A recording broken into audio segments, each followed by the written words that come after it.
Good morning. Thank you all for being here today. This is Selling Meat Beyond the Farmer's Market. My name is Angela, and I'm the farmer at 413 Farm. And I would love to share my journey through food with you guys this morning.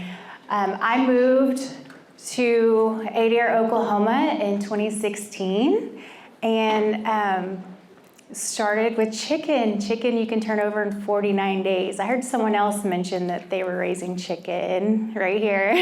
We crossed paths trying to find our way in here this morning. And so chicken was my first start into farming, and because you can turn those over in 49 days, that enterprise grew pretty quickly. My first season was at the Tulsa Farmers Market and was just super anxious about growing. And so over that first winter, I went to Polyface Farm, visited Polyface, and then that fall, I also completed his marketing school and his pork school. And his marketing school just really taught me a lot about going into serving restaurants. Sherry Salatin is the powerhouse behind the marketing at Polyface. So anyways, I had a lot of extra chicken at the close of the farmer's market, so I started shopping that around to restaurants.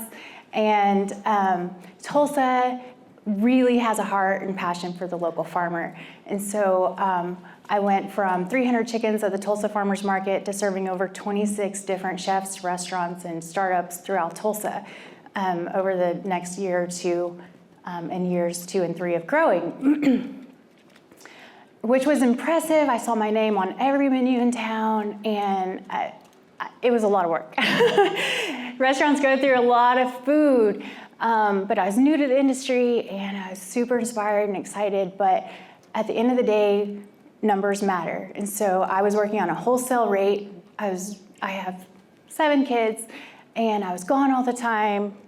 As you know, here in Oklahoma, we don't have poultry processing. So I was on the road going between Kansas and Arkansas and Texas for butchering. And then I would have to get back, and I would have to serve these restaurants daily. And it was just an incredible amount of work. But I would walk into these 5-star restaurants, and I would see these chefs take what I was growing, and by the end of the second season or 2, I was raising pork and beef, and I would walk into these 5-star restaurants, and these chefs, they had ranches, they had F-250s, and I was running this operation off of a 10-year-old Tahoe, and a borrowed trailer from my neighbors, and it started to wear on me. I would watch my chefs go to Hawaii with their kids and their families, and Colorado to go skiing, and I was going broke, because if you're raising chicken, you know if the wind blows in the wrong direction, they're gonna die.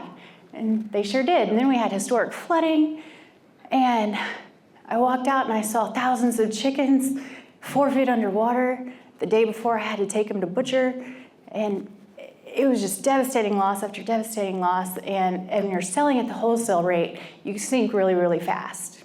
And so I was like, how are these chefs taking what I raise and turning it into a product that pays the rent on this beautiful restaurant space, pays their salary, pays their staff, pays for their lifestyles? How do I get on their side of this money stream? I know as a farmer, I have to sell the whole animal. I can't just sell chicken breast, and I can't just sell bacon, and I can't just sell ribeye steaks. So I was like, all right, let me try food service. And as wholesale rates, I was selling whole pigs for $3 a pound. So I told myself, what can I raise where I can move the whole animal? So that's how bratwurst came about. I could grind the entire pig and sell it, and I wouldn't have any product left over. So that's what happened. I trialed it. My chefs also helped me. So for whatever reason, $10 popped into my head that day. I said, I'm gonna sell this for $10. I'm gonna heat it up on a grill with onions, and I'm gonna serve it with a bottle of water, and I'm going to charge my farmer's market customers $10. You get 4 links and 1 pound. So I ended up making $40 a pound instead of the $3 a pound I was selling to my chefs.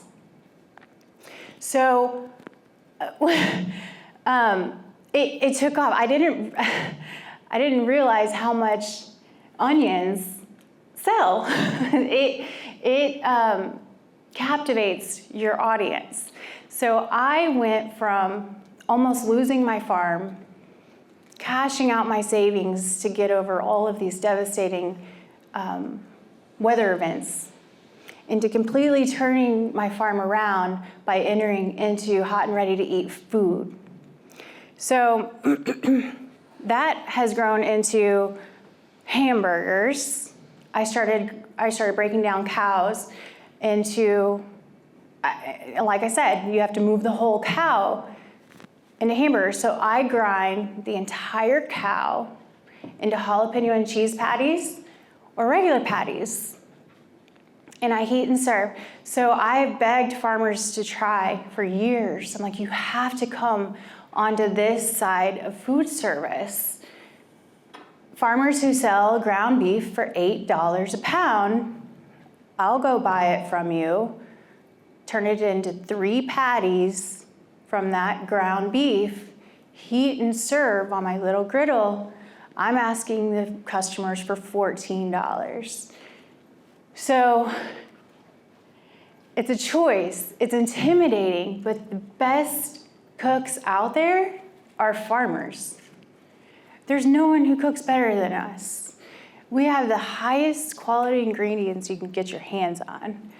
And you heat up a griddle, you throw some onions down, you get a beautiful piece of lettuce and a beautiful slice of tomato from your vegetable growing neighbors, and you plate it up for people who are gonna grab and go and will shop the market. You know, farmers market customers are out there with a coffee in their hand, their stroller in their other hand, their dog.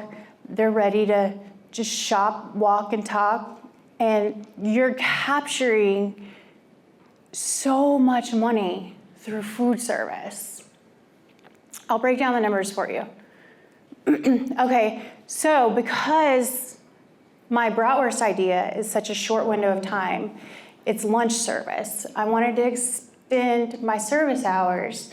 So all of you know that one of our greatest corn growers here in Oklahoma, Shelby and Ross Farms, we love their corn across the state. So I started heating up their corn, put butter on it, Parmesan cheese, sour cream, mayo, sell it as elote. I'll buy their corn for 25 cents an ear, whatever they sell retail. I'll buy everything from you retail and multiply it 3 times, 4 times.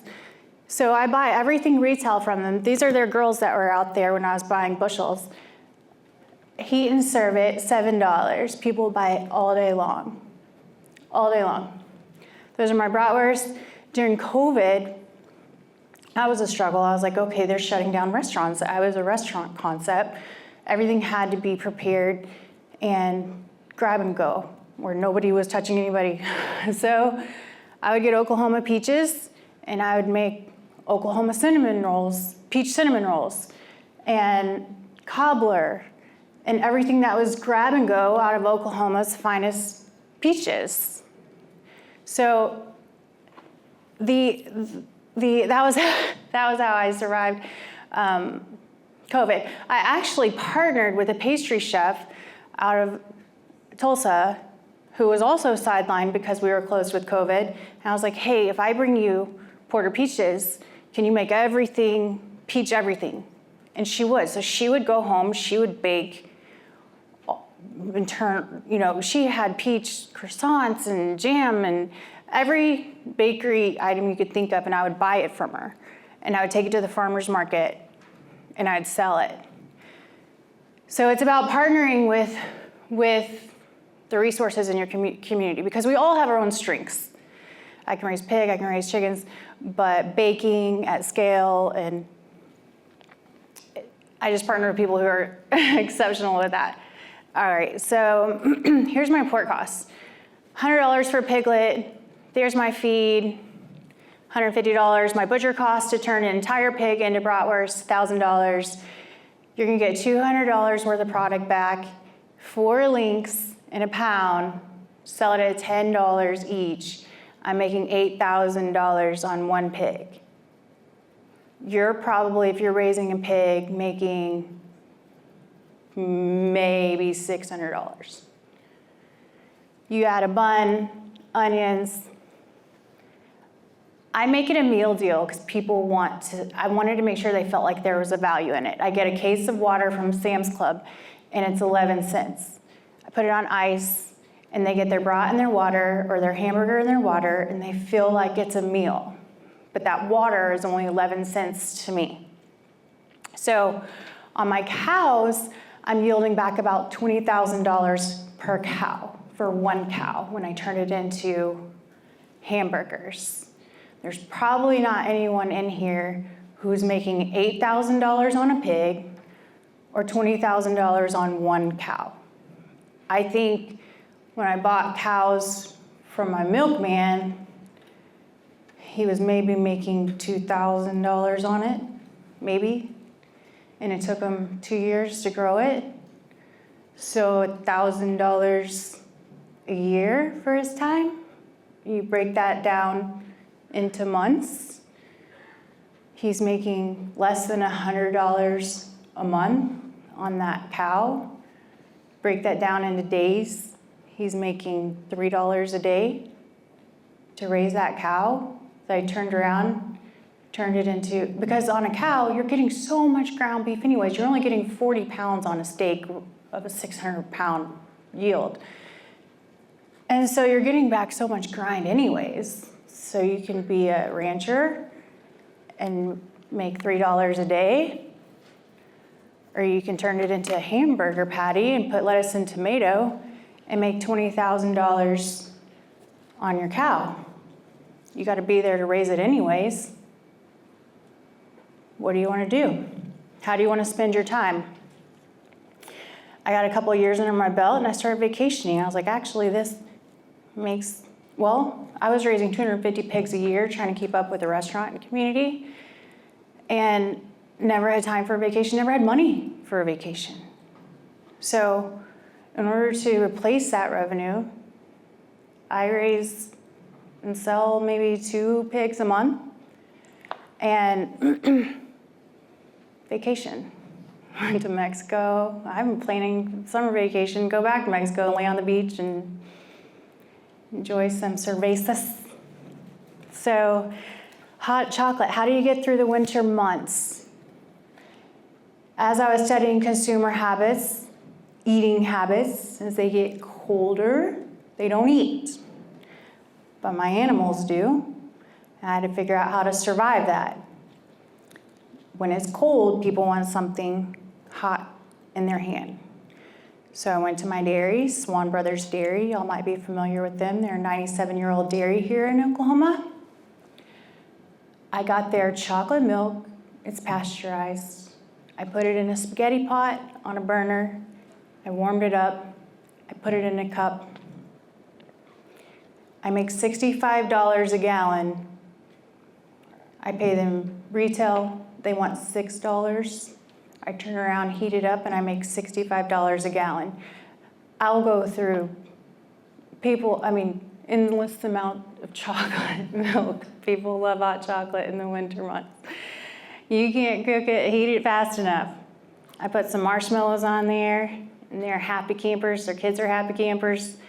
And staying true to serving our local farms here. So on chicken, sometimes there is a barrier, whether it's culturally or otherwise. Pork isn't always widely acceptable to your community. So on chicken, if you break down a whole chicken, you want to raise it about another week or 2 longer.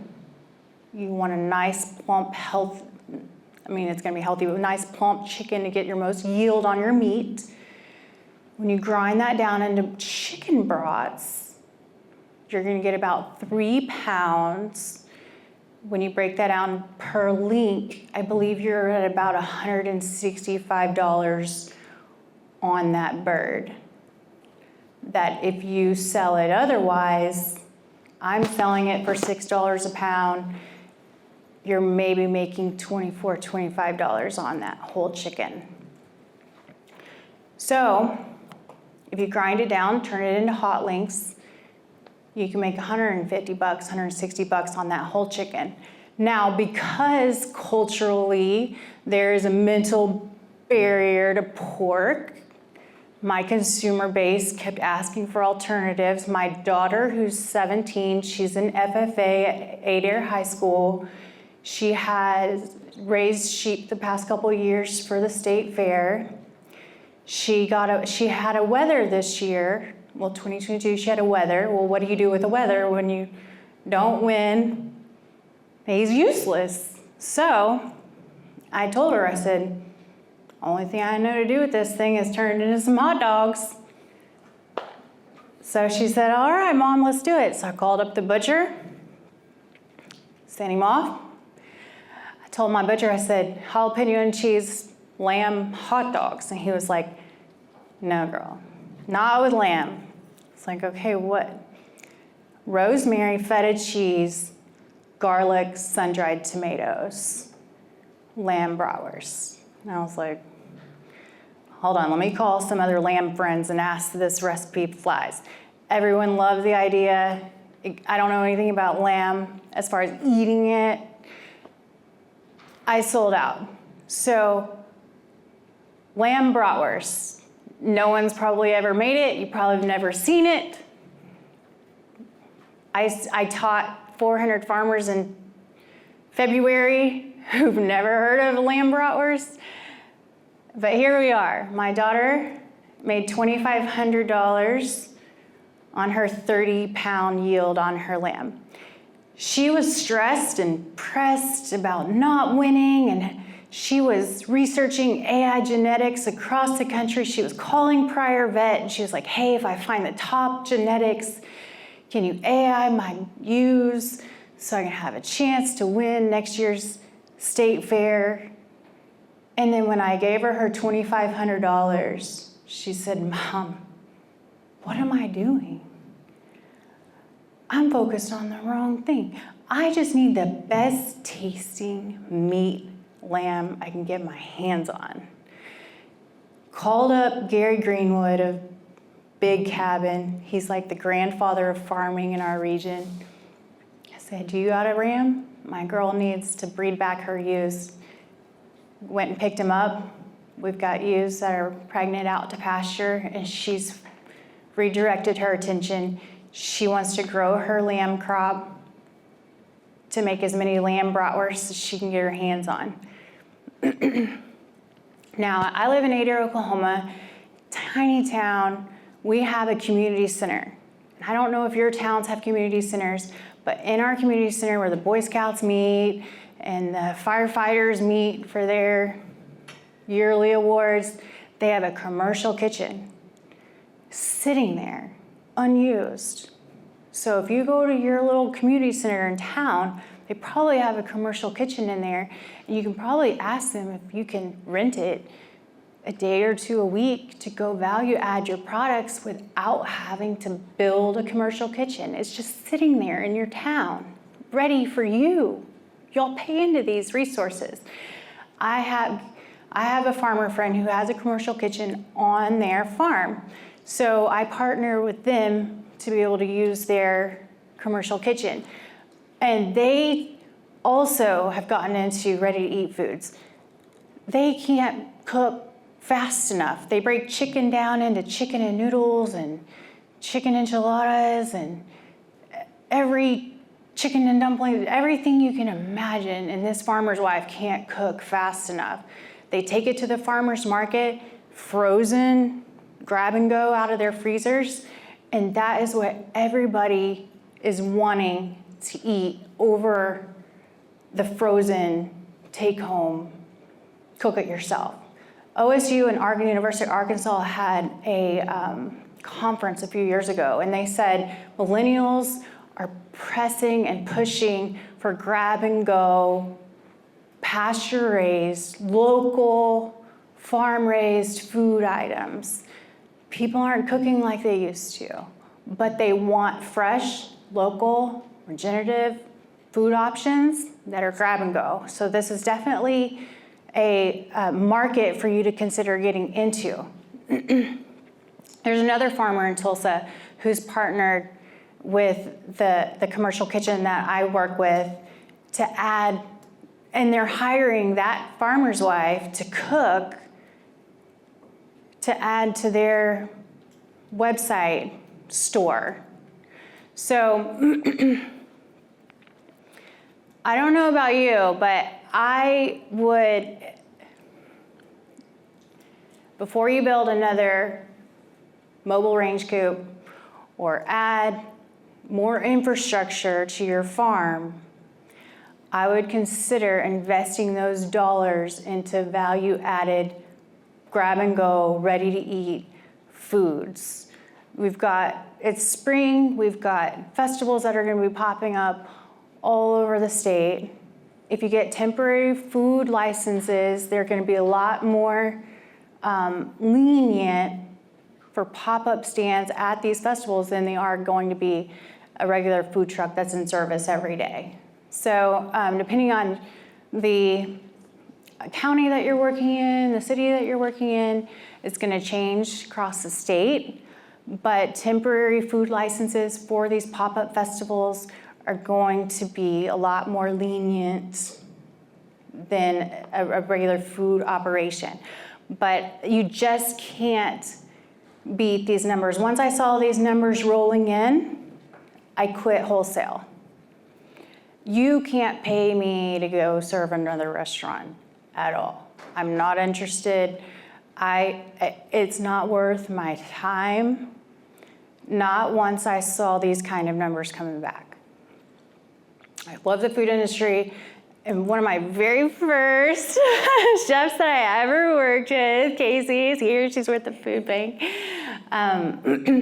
But she's been out to the farm. She brought her team out to the farm. She's a big part of my very first year into food service. But wholesale is very, very tough industry.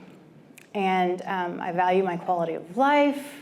I value my free time with my kids, my vacation time that I now have, having gotten into this side of the food industry. So how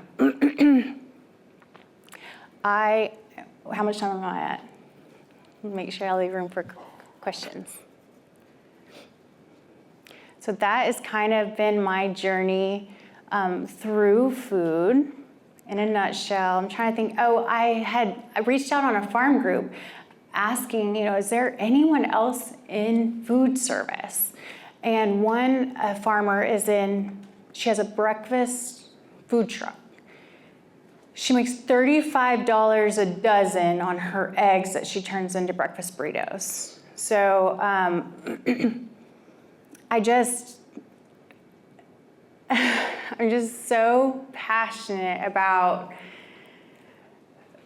moving into ready-to-eat food so you can capture that profit margin. And breakfast tacos are easy. You can make them, wrap them up, take them to the market, keep them on some, what are they called? Warmers. And serve them.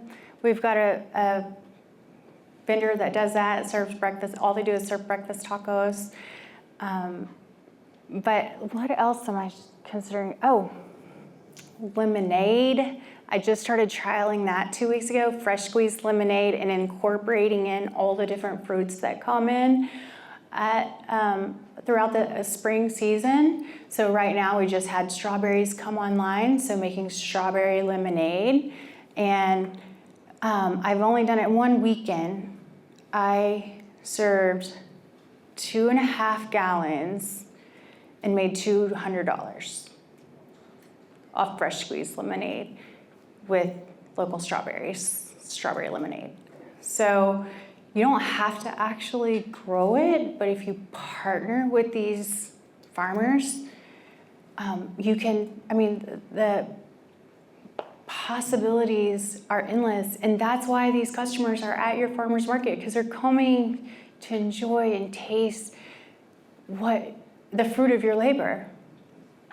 And at my booth, I'll have, the barbecue sauce guy will come put his barbecue sauce on my table, and the relish guy who makes kimchi will come put his, kimchi on my table. Another guy who makes sauerkraut. Then your table ends up being a whole bounty of all these artisans who are putting their toppings on your hot dog or your hamburger. And so not only are they eating with you, but you're like, hey, if you like it, go see Tom down there. He made that barbecue sauce. And you're all working together collectively. And it's been an incredible experience. I've been teaching this for years. This is my 5th season to move into food service. And I have a friend, Jennifer, out in Blanchard, Oklahoma. She serves the Oklahoma City area. And she's just been mulling over this year after year after year. So she finally dove in last year. And due to licensing, she had to do it for donations. As she was testing her concept, she didn't want to go into all of the food service licensing that it would take while she tested it. So she did it for donations at her place, and her patrons tipped her. It was food for tips. So her patrons are tipping her what she would have asked for if she was allowed to put a sales price up. So during the time she was trialing it, her patrons valued her product, and through donations, she's hitting her numbers. So the key to capturing that smell is the grilled onions. It will grab people from blocks and blocks away. And I told her that, so you gotta get these grilled onions hot and sizzling, and the aroma just entices people. They just started breakfast burgers. So they get an egg, a local egg, pop it on the grill, put it on the patty, and she said they just can't cook them fast enough. So food for tips, and she even was invited to go serve the health department party last year. Like the health department was supporting them. So I know there's rules and regulations that keep everyone safe through the food industry, but her patrons out there have valued their efforts and value what they're doing. And she sells more frozen, she has her freezer, just like I do, packed with ground beef, because they break their cows down into all ground beef anyways. So she has her freezer case full of ground beef. They eat that burger, then they come back and grab a couple of frozen pounds of ground beef and head home. And her table also has the local barbecue sauce guys, sauce and all that. And when she started, the barbecue sauce guy said, I've never sold this much barbecue sauce on a market day ever.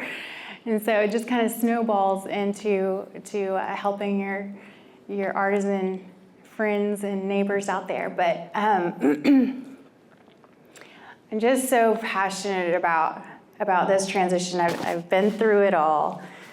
And I've tried shipping nationwide. I've tried door-to-door deliveries, which I tried it before COVID. Now people are used to that, logging in, order your groceries and wait for it to come. But I was trying to do that before COVID, and we live so rurally. It's hard to go drive into town, drop off a dozen eggs and a whole chicken, and then drive an hour back home. And you spent 2 hours on the road in your F-250 truck, the numbers just never pencil out. So I've pretty much gone through every channel of distribution possible, and I've just never been able to make $8,000 on one single pig until now. And so now I know how these chefs can have ranches and trucks and vacations.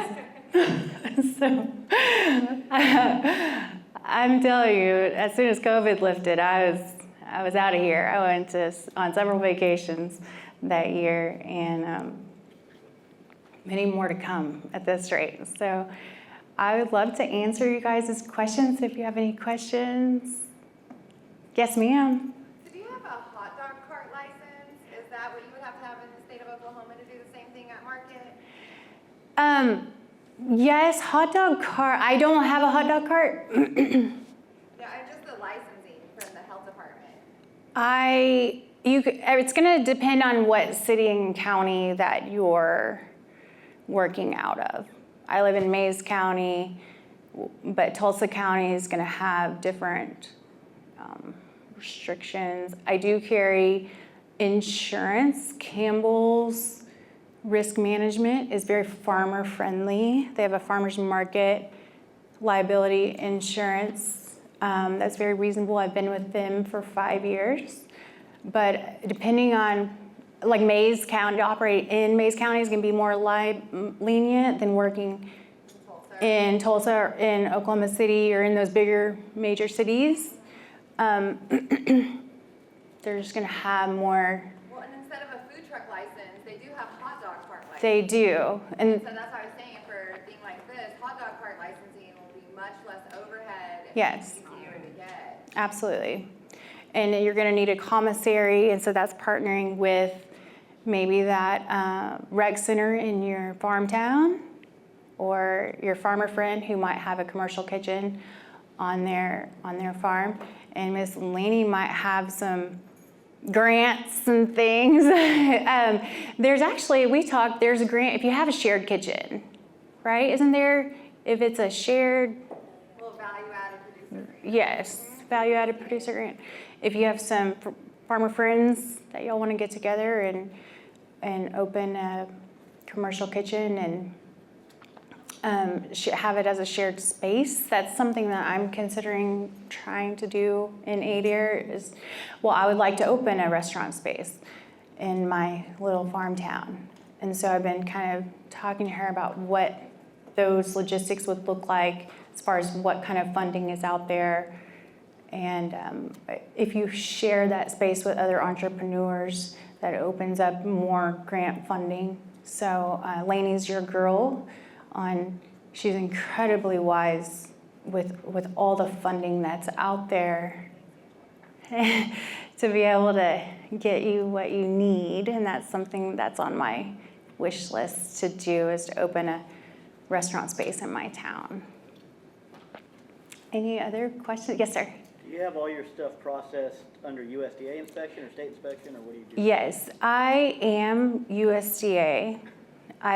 Because I started with chicken, we don't have processing in Texas. In order for me to bring it back and forth across the different states, I had to be USDA. And so everything I've always done has been USDA. My red meat is processed in Claremore, but they offer you both options, but I just always do inspected. I think consumers sometimes want to see that, but it's important to, what I've taught over the years, I'm certified organic and I've used, non-GMO grain that my neighbor makes for me. But that's not always readily available in your farming community. So I've got friends who don't have access to that type of grain, but their community values the pastured growing production, and they're able to accept conventional grain. You have to protect your quality of life. So use the grain that's readily available to you, use the butchers that are readily available to you, and your community will support you. So that's something, quality of life is I've been through it all with how much travel it takes to raise chicken. So protecting your quality of life is most important. So, do you pre-cook everything and then take it there and warm it up, or do you cook most stuff there? If you do hot dogs, I have my hot dogs smoked at Walkie. Everything, and then my burgers I cook the burgers at the market. But the shared kitchen that I work with, they cook everything, put it in oven-ready containers, and so their customers just have to go home and heat and serve. Pre-made meal prep. Yeah, meal prep stuff. But I'm telling you, they're older. They're probably in their 60s, but she just can't cook fast enough. She wants to slow down, but her customers are not letting her. So, yes, ma'am. So do you take your stuff to farmer's market in Tulsa or little small farmer's markets? Do you just do weekends? I do just work weekends, but I enjoy working festivals. There's lots of different arts festivals and things like that around town. So you just, I'm trying to wrap my mind around this. Pre-cook it and then have it where you can just warm it or whatever. If you go into food service, hot dogs are super easy. Like Lainey was saying about the hot dog cart, it's heat and serve. Burgers, they're going to be raw. But the Greenwood Farm family, they make all the meals, put it in the freezer, and then families just go home and heat and serve. And that is just... SNAP for that. In the state of Oklahoma, as long as it's cold, as long as it's not hot when selling, you can accept SNAP for that. So like the take-home meals that she's talking about, you guys could all accept SNAP for that legally, and then they go home and then they heat it up. And I mean, SNAP's a billion-dollar industry in our state. Can you accept the senior cards for that as well? No, that's fruits and vegetables. And So herbs. you pre-cook it, freeze it, sell it at the farmer's market, and you can use SNAP. Yes, ma'am. That's amazing, because I can't. Once you heat it up, you can't accept Yeah, SNAP. if it's heated, but as long as it's cold. As long as it's cold. And I know the Greenwoods, they work out of the Tulsa Farmers Market, and they accept SNAP, and they have all the senior programs, all that good stuff. But every time I walk into her kitchen, she has so much food prep going on. She is cooking so much, and it's overtaken her raw meat sales. And it's just an incredible side of the industry that I can't stress to you enough to just try it. And look at your numbers and your return and your profit margins. And y'all are the best cooks. Anybody else have questions? Thought I saw a couple more hands. Yes, sir. At the Tulsa Farmers Market, do the health inspectors up there issue a temporary license on the weekend? No, not if it's reoccurring. Not if it's you can't do a temporary license weekend after weekend after weekend. That was my question. Yeah. I don't allow that either. Yeah, if it's just like the Porter Peach Festival or Arts Festival downtown, where it's just a couple of days, you can apply for that, but not if it's consecutively throughout. So do you set up and cook at the farmer's market with a retail license?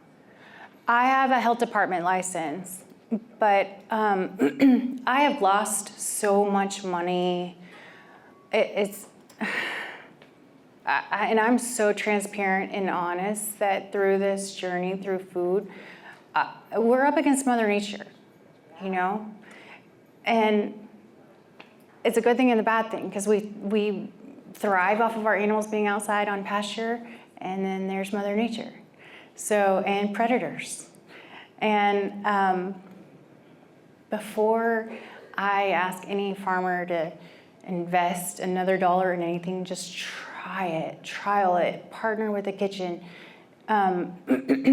Before you have to try your recipes. When I started out with bratwurst, I probably had 5 or 6 different flavors until I figured out what my consumer wanted.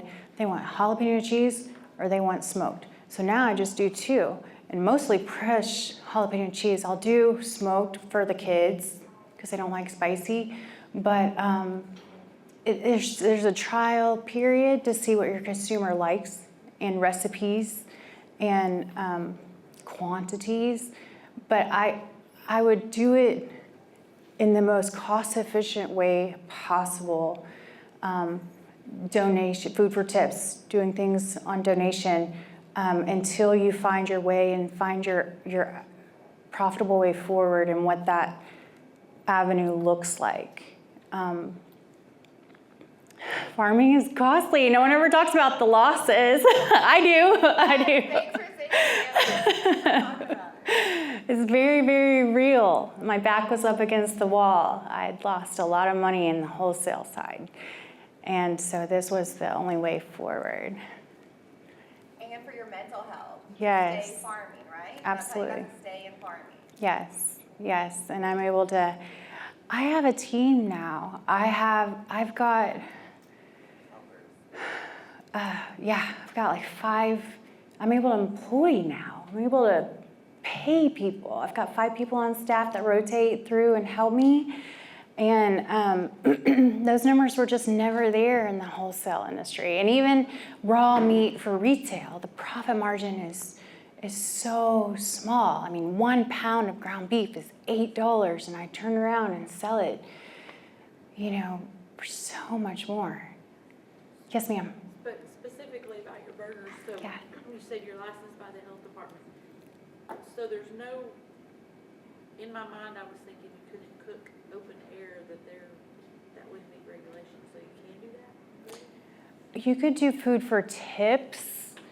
You can't set a price, you can't sell it. You could do food for tips until you decide to go into the health department licensing. You could do food for tips. It is kind of a scary gray area, but if you because nobody wants to go out there and, it's a nerve-wracking situation to be in. Are my patrons going to pay me a fair cost?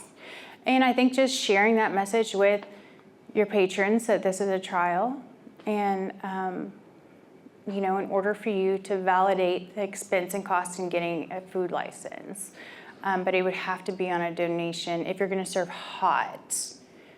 Unless you get a food cart, that's probably the cheapest way forward than over a food truck. And then here's the other thing that I'm battling with, because I would love to get a food truck, but right now I'm able to cook on a grill, and the customer can see it, and it draws them in and entices them. When you get inside of a food truck, you lose that presentation. So and that food truck is going to cost me $50,000. That's a big gamble, and I just haven't been able, because I know how powerful seeing it, smelling it, looking at it can be. Losing that, I don't know if I want to take that risk yet. I've just lost so much, I don't want to lose another $1. But also, my very first year, I tried pulled pork sandwiches. And I would have it in the warmer behind me, holding hot, but because the consumer couldn't see it, they never ordered it. So week after week, I have 6 boys. Week after week, I was like, hey guys, it's Monday morning. Guess what we're gonna have for dinner today? We would eat all this pulled pork that I didn't sell over the weekend. And so I could only do that so many weekends where I was like, this isn't working. They're buying what they can see. And even with my glass freezer case, if your patrons can see it, this is a glass top ice cream freezer. If they can see it, they'll buy it 5 to 1. If you have a deep freezer in the back where you got to go fish it out and you just have a sign that says what you're selling, you're missing out. If they can come in here like a grocery store and grab what they want, whether that's lasagna, dumplings, spaghetti, whatever, frozen chicken, if they can see it, you're going to sell it 5 to 1. You have that on wheels and you just roll it out of your trailer to your spot in the market? I do have a ramp on my trailer, and I had this wooden box built by some guy I found on, during COVID, it was like some Facebook group popped up. It said it was like to help small businesses. So I just posted in it. It was like Tulsa Small Businesses, COVID relief. I said, hey, I need somebody to build a box for my freezer. It has these big old heavy duty wheels on it. And some guy out of Tulsa was like, I'll build it for you. So I took him my freezer and he built it, and that thing's been running several years now. He's real industrial, real heavy, but it handles all the, and then when I put it in my freezer, it straps in. When I put it in the trailer, it straps in. My trailer has a little mouse hole, so I just run electricity to it, so it stays in my trailer and stays frozen all week. And I just fill it up. How do you run it when you're at the market without your trailer right there? I do, yeah. Oh, you plug in at the market, or you have a generator? Depends on where I'm at, Okay. yeah. So your generator like goes on the little stand or under it or something? At this particular venue, I plug into electricity, Right. so, But when you take your generator, how do you wheel it out or do you leave it in their trailer? trailer, Or board? yeah. I always take mine and set it around the front of the trailer so it kind of blocks some of the noise, so it's Yeah. not bothering some of the others. Yeah, because some farmers markets will have you like on the ends where you're not so loud. Right. For the smell, because you know, like you said, the smell is what entices them, so I was wondering Yeah. if that generator takes away from that. Yeah. How many, when you go to like Tulsa's farmer's market or something, like how many people are you having come by you on a day? Say that again? Like how many people do you have like at the Tulsa farmer's market that come by you every day? Well, I'm not currently selling at that particular market. I would have to ask my friend who does. She's the family. The question was how many customers do I have at the Tulsa Farmers Market? And that Gary Greenwood family serves there. And like I said, every time I walk into her kitchen, she's got so much food cooking. It's unbelievable how these ready-to-eat, grab-and-go options have become.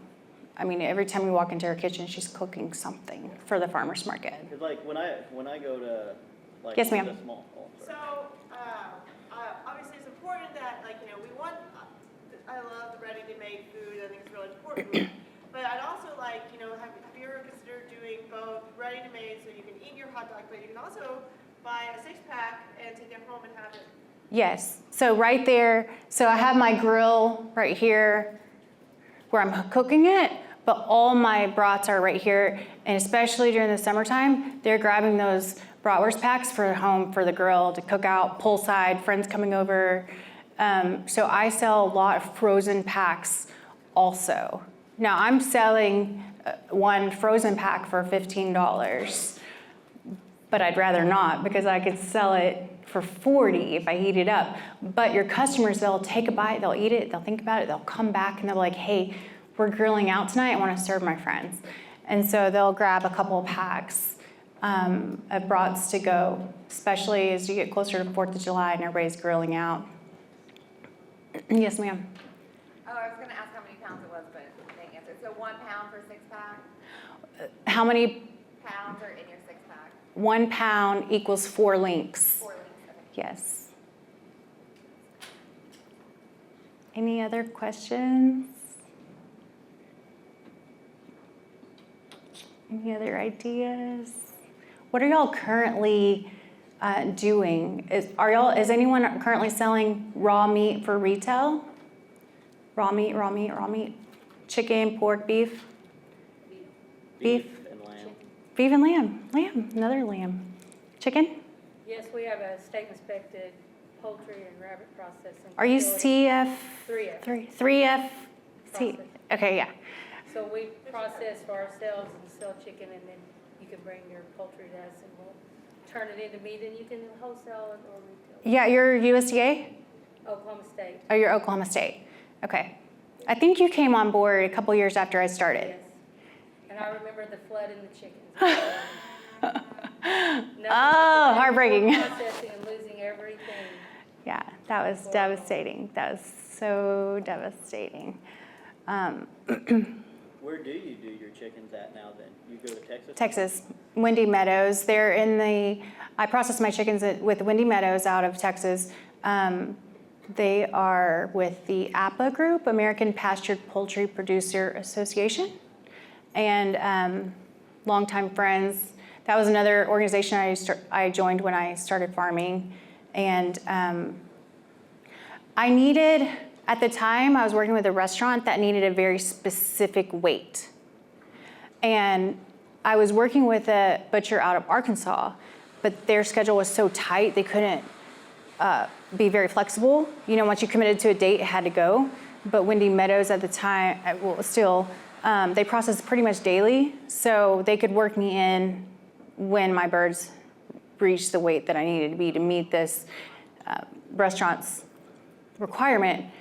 I would not recommend putting yourself in that position. That is very hard on a chicken farmer. That was a very hard lesson. That's what else I was gonna ask you.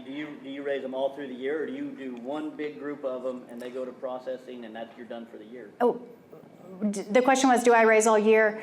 I did initially, and until I dialed in what those production numbers looked like, because serving restaurants, their peak season is holidays, and that doesn't fit well for pastured poultry. So, but I didn't want to lose my customer, so I was pressing myself to grow birds outside of the growing season. But once I penciled out the amount of grain that it takes to feed a bird through the winter, they are not converting that into meat. They're just staying warm. And so once you pencil that out, you're losing money, because their wholesale rate and the amount of grain that's got to go into them. So it's all teaching your customer your seasonal and not allowing your pride. My pride was in the way because I didn't want to lose these Michelin star, 5-star restaurant customers, that I was going to make it happen. I was going to get through the winter. But really, these chefs have to understand our business, and we have to teach them this is seasonal, and you can't take that loss. And it's hard on them through the summer too, when it gets to way hot. Oh yeah, a broiler and the heat of summer. How many birds do you raise now a year? I am raising just a couple hundred. I mean, I've probably raised 10,000 or more meat birds in my career, just a few hundred birds now. I mean, once you move into ready to eat, you'll see how much further your animal goes and how many people it feeds and those numbers, what those, yes? Have you thought about turning your chickens into sausages? Yeah. Oh, my bad. Well, my butcher doesn't do bratwurst, but the butcher out of Arkansas does. Do you do bratwurst? Getting ready to. Okay. Because she is a local producer, butcher here for poultry. Oh my gosh, Spence out of, Is it for something? Spence, I know what you're talking about. I've talked to him too. I can't think of the name of their outfit though. the name of the butcher. Yeah, It's in Arkansas, Winslow, Arkansas. yeah. B&R. There you go. B&R out of Winslow, Arkansas. They do chicken bratwurst. And he has those numbers dialed in. He's the butcher that I was talking to at our poultry conference in February, and he broke those numbers down. And it's I get asked probably weekly if I have a chicken or turkey option. And turkeys, if you don't sell that bird at Thanksgiving, you're not selling it. Right. So just like ham at Easter, a whole ham at Easter, if you don't sell it, you're sitting on that whole ham. So to break down those whole birds, turn those things into turkey bratwurst. So in Oklahoma, you can grow 100 turkeys and process them yourself legally. So, but you can't process, so you would just kind of process them, then bring them to you to have them You would have to bring them live to me. live? Okay. You're talking about the 1,000 bird exemption, and that's Yes. 250 turkeys. Oh, 250. Or 1,000. Or 1,000 chickens, yeah. I do Or that. a fraction if you've done all mixed up. Above, okay. And that's only whole birds. You can't sell. Yes, ma'am. part of that. Facilities in Oklahoma that process lamb. Where do you get your lamb processed? We haven't yet, but I'm gonna talk to Walkie about it. I don't know if they'll do it or not. Would they not do yours? Well, there's a butcher in Texas. Okay. We haven't had one processed yet, and I've been. Walkie doesn't do lamb. Does any? I think Muskogee Nation, they do goat, so they may do lamb as well. We have a couple of farmers who get their goat processed. Is that Luke Square? Is that the? What's the name of the butcher? Muskogee Nation? Muskogee Nation, and there's one out of Miami. Who's the butcher out of Miami? It's a. Sorry, say that again. Quapaw is out of Miami. They might do it too. Walkie only does pork and beef. Quapaw, and they have a beautiful facility. I think they do bison, so everything is massive. The new one, the Loop Square at Beggs. Loop That's a Square. facility, and it's pretty nice too. You've walked it? Not the whole thing. I got a short 5-minute tour. Oh, wow. Loop Square out of Beggs might do lamb too. But lamb, You can value add lamb. Lamb is it's a delicacy. So I sold my lamb bratwurst so fast, but my friend who also raises lamb, he was like, please pull the racks and pull the chops just to honor that lamb. And because I was like, the whole thing needs to be brats. I don't care what y'all say. And he's like, please don't do that to that lamb. And those lamb chops sat there and sat there and sat there and sat there until I gave them away. The chops sold, the racks sold fast until I was just like, no, I was sold out of brats. It was sitting on the raw meat. But again, do it in your holidays would probably Yes. help with that, right? And there are religious holidays that incorporate small ruminants like goats and lamb. Yes. So if you are processing things like that, please, like Angela keeps talking about, she did the numbers, she did the numbers, she did the numbers. The numbers are so important. Absolutely. And definitely if you're doing it by a holiday, your numbers are gonna come out much better. Yeah. Especially when you're talking about non-American religious holidays. Right.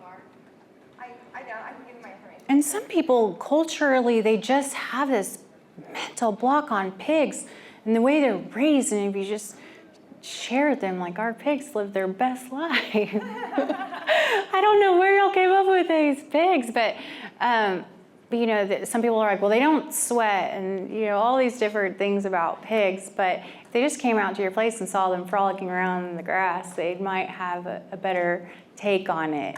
But definitely a chicken product, a turkey product, a beef option. That's why I also do offer. I was not pleased with beef bratwurst. They came out dry.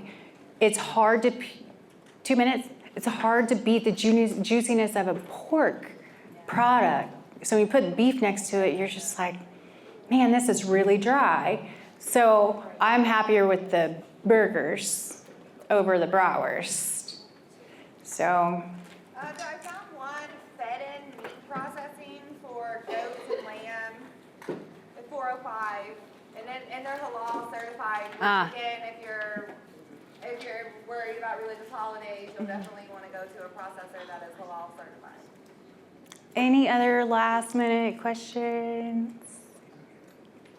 Feel free to grab me, pull me to the side. I can share any more information if I have it. Thank you guys for having me here today. Appreciate you.